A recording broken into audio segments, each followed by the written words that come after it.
that makes you wonder, why should you pay 100K plus for an Audi e-tron GT?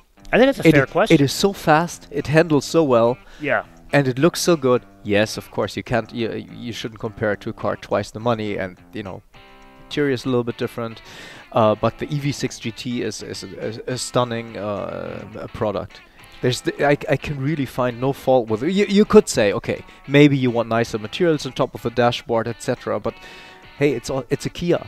it It's an is. absolute bargain.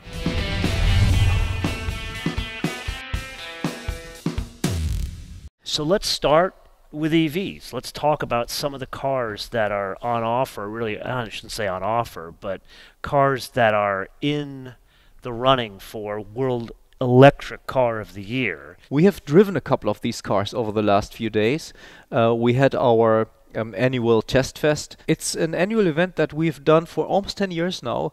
We got together, we invite our global jurors. We have about 100 jurors, and typically about 40 of them make it to Pasadena. It coincides with the LA Auto Show. We start a few days early.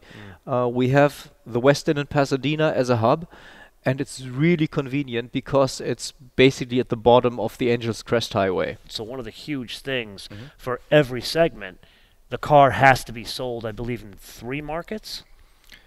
Two major markets, two major global regions, like Europe, North America, China, India. Those are the important markets. Let's start with the car behind us, which is the Mercedes EQB, Mhm. which, unlike the EQS SUV and the EQE that are in the running this year, Mhm. it's built on an IC platform. Yes. So what's your take on this car?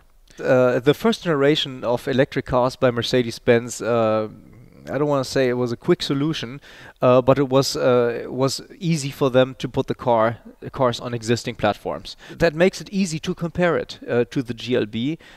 They've done a pretty good job differentiating it visually. They have this new look. They have the light bar in front. It has the corresponding light bar in the rear. There are a few tweaks in the interior as well. In the end, a lot of components are shared with the EQB, which is with the GLB, which is on the MFA platform. It's a pretty heavy car. Actually, this EQB is heavier than an entry-level S-Class, which is a much bigger car.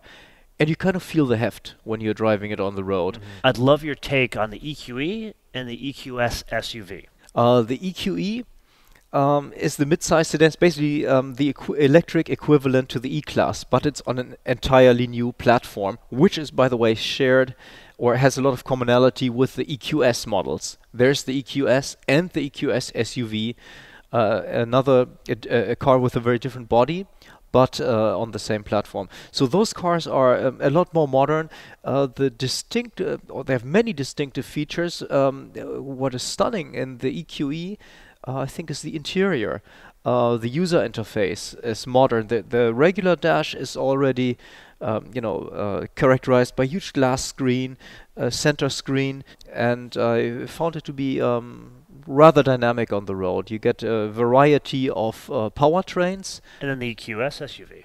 Your take on that? This car is so heavy that it's dynamically a little bit compromised. It has good straight line performance. I found the suspension to be too soft and was not impressed with the brakes. The thing that I'm confused about is the design as well as the driving dynamics. My concern about the driving dynamics in particular, it doesn't present itself as a Mercedes. I almost feel by design that the team that developed these cars was trying to create a completely different driving experience for Mercedes-Benz. And if we talk about the bodies, the EQS looks different. SUV looks different, but the EQS sedan looks kind of like a bigger Russian doll. But you gotta admit the EQE looks best, right? Absolutely, I would agree with you. The proportions are better on the EQE, and something really unique about the EQE. It has the wheelbase of a W223 S-Class, even though it's got the footprint of an Right, E-Class, right. which I think is an absolute marvel in packaging. And I would argue it's probably the sweet spot in their entire EV range in terms of packaging. But again, dynamically it falls down because they're trying to make it, I've said this in many episodes, to me they drive like a Lexus, which is not a bad thing, but they're making them softer. And this is where we get to the EQB for me. I think it's the best one of the bunch. And dynamics is something that Mercedes did really well with the MFA platform. A-Class, GLA, Exactly. GLB, those cars are unusually agile, and that is lost with the translation to agree. electric. The braking here, while it's not as good as, say, a GLB, that's a big function of this car weighs 1,000 to 1,500 pounds more than the ICE equivalent. Yeah. So that's where the braking is hampered here. In the case of the EQE and the EQS SUV, for me, there just isn't enough braking there. I see a little bit different. And that's the point where I think we should switch gears Sure. and go to some of the BMWs. We've got the i7. How did you like it? That car, I was blown away. It is a big car. It's the size of an S-Class. It actually has a wheelbase 2 inches longer. You know, interestingly, the S-Class still comes in 3 wheelbases. Only 2 in the US. Yes. The main wheelbase and the Maybach. Yeah. But Europe still gets a short wheelbase S-Class.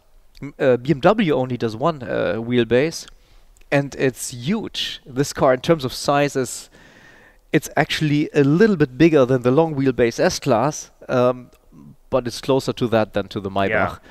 Yeah. So what do you think of the i7? Stunningly good. It is a heavy car at about 2.7 tons, I believe. Yeah. And you really don't feel the weight. It's the car, 5,900 pounds, Yeah, 2,700 yeah, kilograms. yeah.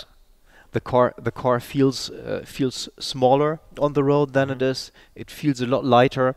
The steering is near perfect, and you know, we can talk about all the other amenities that it shares with the 7 Series. I think there are some elements like the rear theater screen. You know, think of it what you will.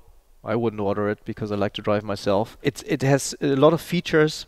The glass bar or the transparent bar on the dashboard with lighting functions, where it even exceeded the extremely high standard that has been set by the Mercedes S-Class and the Audi A8.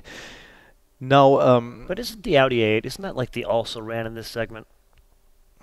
unfortunately, yes. And it is also, I think, the last one that Audi will do with the internal combustion engine. They will move full electric in this segment.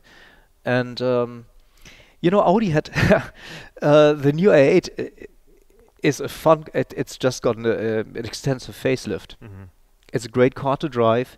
It doesn't exceed the competition in any way. The dashboard, the screens are a bit smaller. And Audi had 2 powertrain options with which they could have differentiated it. They could have put a W12 in it. Now we're talking about the internal combustion world, and they had a V8 diesel, a V8 TDI, which was an incredible engine. They sold that like for a half year, didn't communicate it. It kind of appeared in the configurator and then was dropped off. They didn't give us test cars. They didn't have press pictures, and it's almost like they were ashamed of the car. But it was the best diesel ever. So they killed that. And so that those combustion engines, with those, there would have been a differentiator, and the Audi would have had two distinct features that Mercedes and BMW don't have. When Audi started in the 60s and into the 80s, the late 80s, Audi was a brand with an image barely above maybe Ford or Opel in Europe. And with that generation of cars, Audi had really arrived in the luxury segment. They still have that position. They may not have the A8 in the future. I don't think in the US Audi has crossed that chasm yet.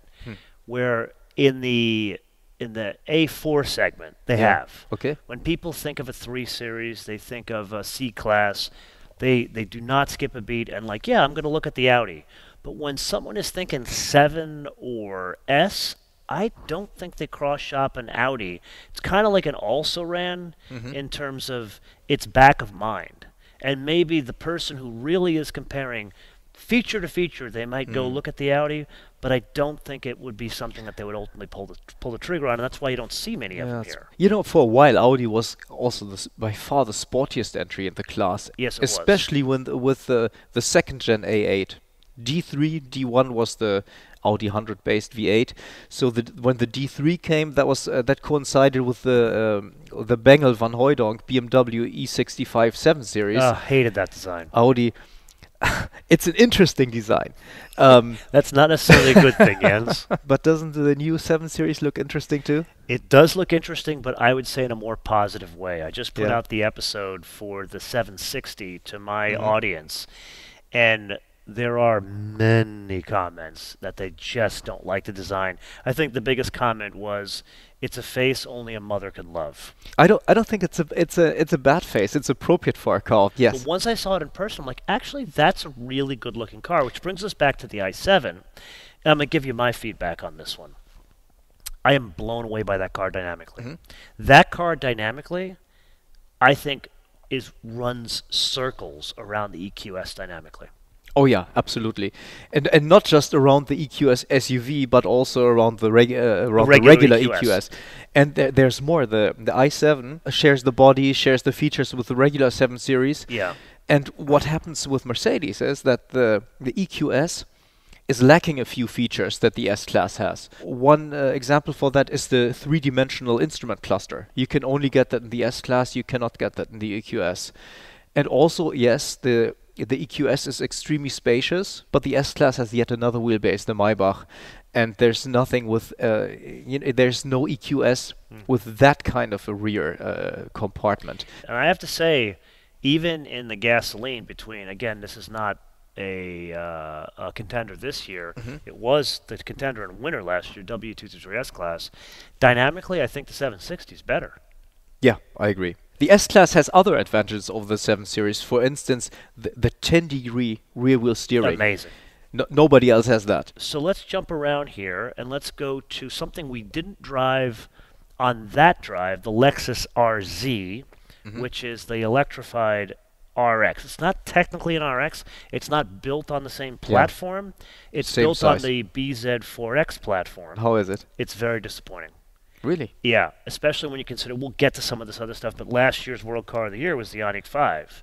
And that's what it competes directly against. And again, the Ioniq 5, like the i7 against the EQS sedan, runs circles around the BZ4X. Speaking of running circles around, how do you like the steering wheel in the RZ? Oh my God.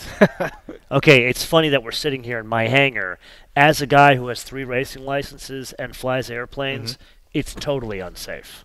I know that they've got the thing where it adjusts how much steering, depending on the speed of the car.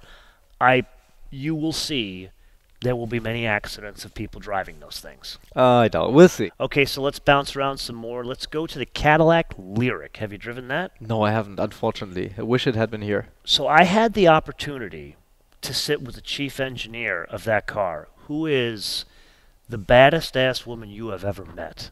She is tough as nails, doesn't take crap from anybody, and her sister is the chief engineer of the Silverado EV. So we're talking, I think they're twins, and they both are chief engineers at General Motors. All right. She went out of her way for a couple of things she fought for, and I'll give you some examples. Number one, she said it is unacceptable for a Cadillac to have the same UX as a Chevy. Not that Chevy's bad, but we can't share the same UX. And I agree with her. And so she went about changing the UX. The Lyriq doesn't share anything with other General Motors products. Will they do black wings or something with their electrics? Are they going sporty? I Well, mean, because V and Blackwing has become such a trademark feature of Cadillac. Absolutely. And they have really shown the Germans that they can compete on an eye level. Absolutely. Is that compete going to and happen with those exceed. two? So yes, they are going to do black wings. I got this directly from Tony Roma, who was the chief engineer of the last couple of CTSVs and the CT5V Blackwing. The name is kind of hard to spit out. He was also one of the engineers on the first ever Cadillac V, which was the first CTS with the Corvette engine. Yeah, 400 horsepower something, right? 400 horsepower, yeah. 5.7, then 6.0. Yep. Actually, you'd like this guy because he's competing in the Nürburgring 24 this year. Very That's the good. kind of guy this guy is. So he says, yes, they are working on Blackwings, but he was honest with me. You can go see this episode. He flat out said, we just don't know what we want to do with it yet. They're still trying to define what that means in the EV world. Right. And then speaking of new in the EV world, Nissan Ariya. I found it a satisfying performer. Satisfying performance. Satisfying You're performer. underselling me, Dec man. I know dec you. decent straight line performance. Yeah. Um, I haven't been able to push it hard enough in the corners on these public roads to really talk about its capabilities on the limit. I didn't get close to it.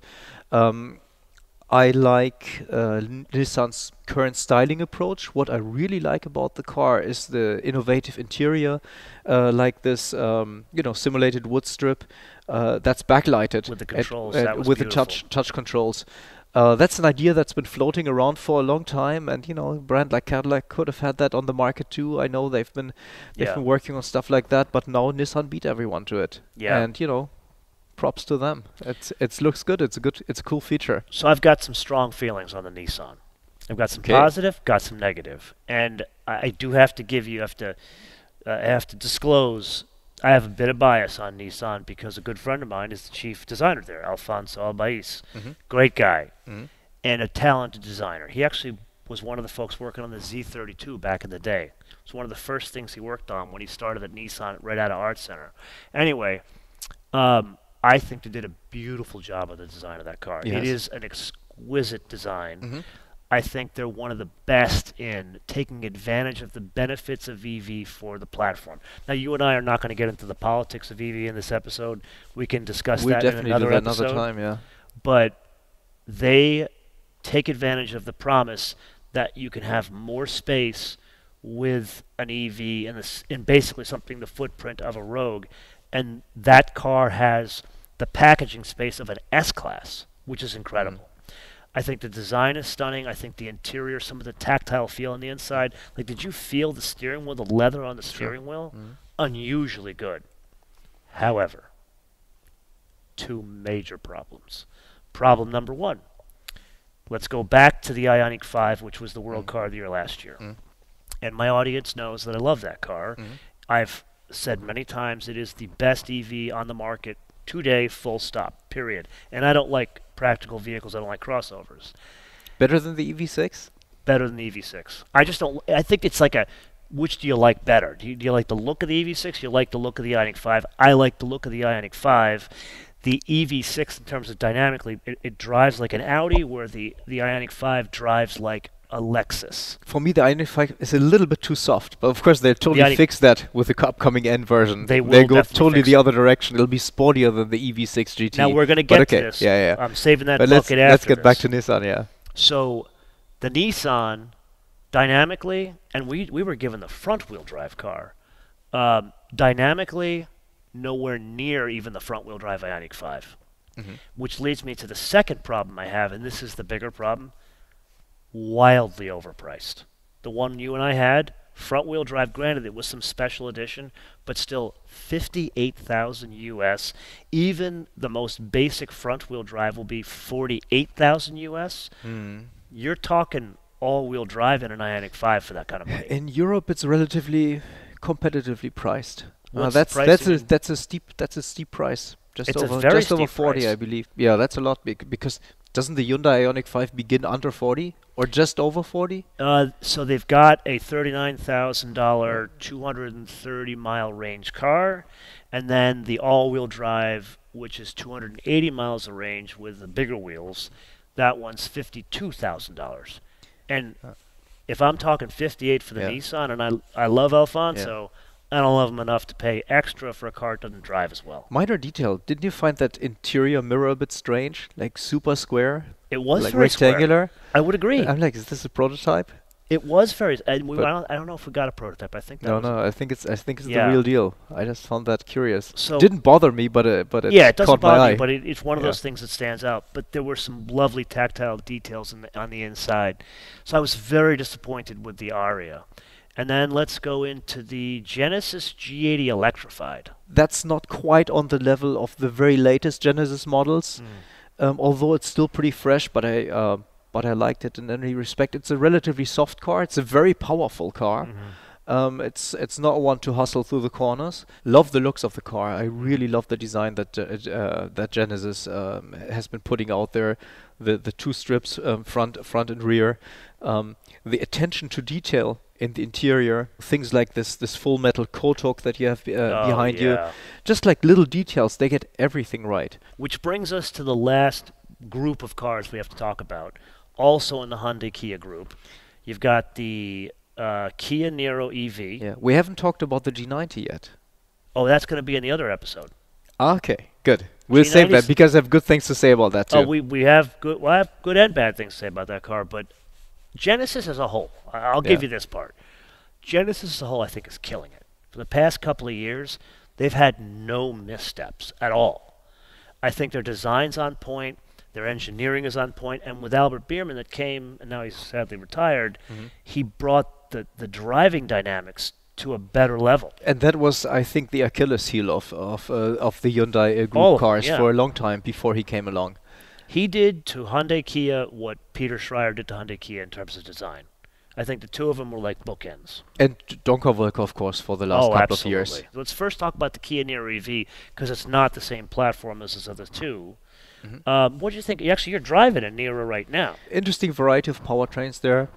The regular hybrid, plug-in hybrid, electric. It's a really practical car. It doesn't really tease me as an enthusiast. I wouldn't think it would. The styling is interesting. I think it's a huge step forward from the last generation Niro, which I loathed, to be honest. Tell me how you really feel. I think the C-pillar is interesting because it kind of reminds me of the Golf Mark IV. Oh, yeah. You know? But we're not looking for similarities here. Interior, quite modern. Yeah. Also, a really interesting strip, a multifunctional that you can use for HVAC functions, heating, air conditioning. See, I don't like that. But I don't think that's safe to have the haptic feedback thing. I think it's great. Works for me. Okay. Yeah, we're switching through too many cars. If you have that as your car, if you have only like 1 or 2 or 3 cars, you get used to it. But if you circle through cars, of course, every week, you know, it is like, you know, you kind of look for a standardized, I suppose. So it is, it's quick enough. It is it charges slower. Would I get a Niro EV? I wouldn't pay as much for it as for an EV6. Okay, that's the perfect entree for me to give you my feedback on that car. I drove all three. Yeah. The plug-in, the hybrid, as well as the electric. I think you know this about me, and the audience knows about me. I am a cheapskate.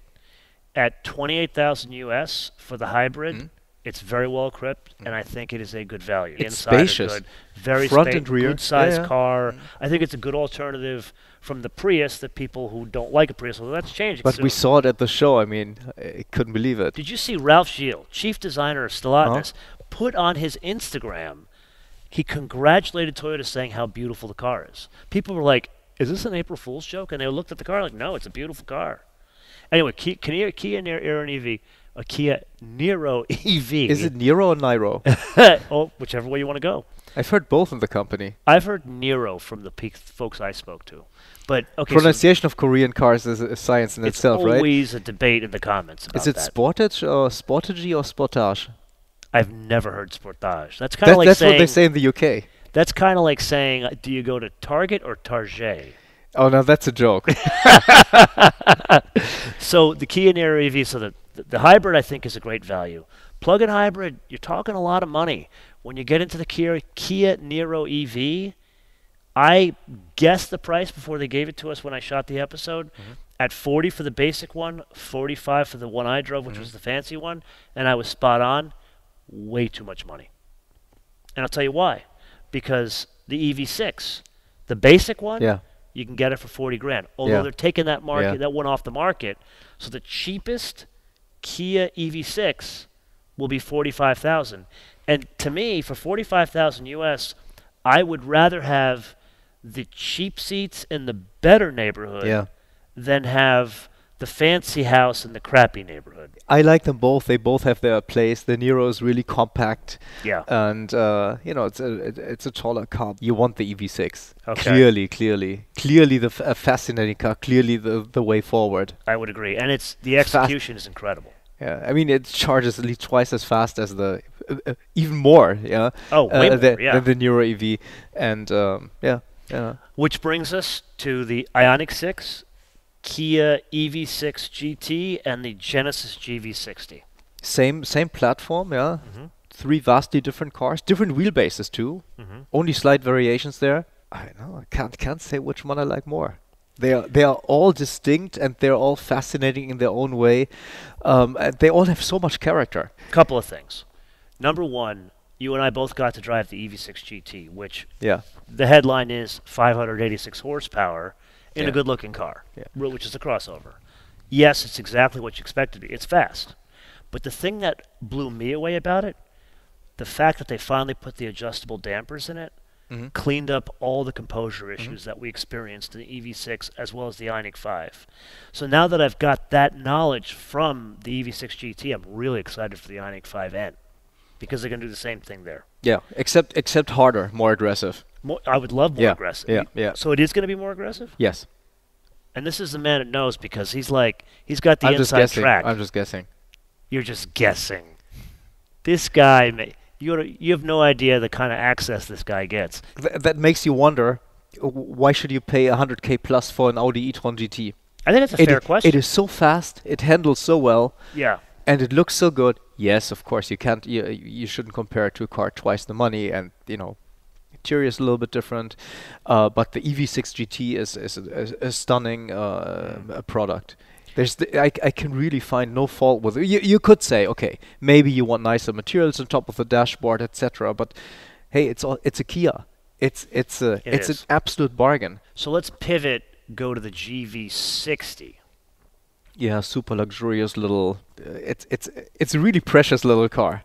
It's not as small as it looks. No, These cars look compact on the photos and sporty, and when you stand in front of them, they're crossovers. Yeah, crossover they are. SUVs. When you see them in pictures, Yeah. especially the Ioniq 5, I think it hides the size the most. Yes. Because you think it's like a Volkswagen Golf from 1974. Yeah, I think it's a design. Rabbit or a Lancia Delta. Yeah. Oh, I love the Lancia Yeah. Delta. But it's when you Clearly the stand next to it, you're like, inspiration too. wait a minute, this is a crossover. My take on the GV60, I think it's one of the rare missteps for Genesis. I don't Not that think it's a so. bad vehicle; it's a great vehicle. I don't It think so drives at all. well. The whole it's got that like turbo boost thing, which is super cool. The motor is it's the second most powerful model now Yeah. on this whole platform. It's basically a slightly detuned or curtailed version Of of the the GT. I think it's overstyled. I think it's too glitzy on the inside. It's too like I think a Korean mobster would drive that car. No, I think I think the interior is just characterful and unique and distinct, and they really were able to differentiate it not only from the outside but also from the inside. I see a little bit of in the steering wheel, maybe some Porsche early 80s inspiration when they had this four-spoke steering wheel. Yeah. The sphere that turns around hate is that. that's a cute, playful element. Now we got to get to our last car, Ioniq 6, which is same platform, but it's a car, not a crossover. What'd you think of that? It's a wonderful styling and design exercise, that car. Interesting, by the way, of course, that Hyundai does not do the Russian dolls at all. I love that. Every car is distinct, and I love that. That takes a lot of self-confidence. They don't even play up the logo that much. By the way, have you seen the logo? Looks better now. It's kind of a flat logo now. flattened it, Aluminum. yeah. The styling is super controversial and love or hate, and I think that's exactly the right approach, because that's how you create an icon. I would agree with you. However, where I don't agree with you, I do not think the Ioniq 6 is attractive. I like the design theme of the Integrale that the Ioniq 5 does, and I understand why they made the Ioniq 6 look the way it is. It gives that car a lot more range than the Ioniq 5. 0.22 drag coefficient. I think only the Mercedes CLA is on that level right now. Maybe the EQS. To me, I can't help but see Infiniti J30 in it. But that was a great car. No, Jerry it wasn't. Hirschberg's J30 was a wonderful car. Okay, we found some areas where you and I disagree, so this is the point of the episode where we turn it around to the audience and let them weigh in the comments below of what they think they would choose if they were in our position. What would they pick as the World EV of the Year? Let us know in the comments below or via our social media. MotoManTV, all word, MotoManTV, all word, Facebook, Twitter, and Instagram. And with that, I do want to say thank you for joining me here. I really appreciate you taking the time to come visit. It was fun. Before you head back to first Germany, and then you're going to go and spend some time with Luke, who runs design for the entire group. So until we see you guys in the next episode, bis später.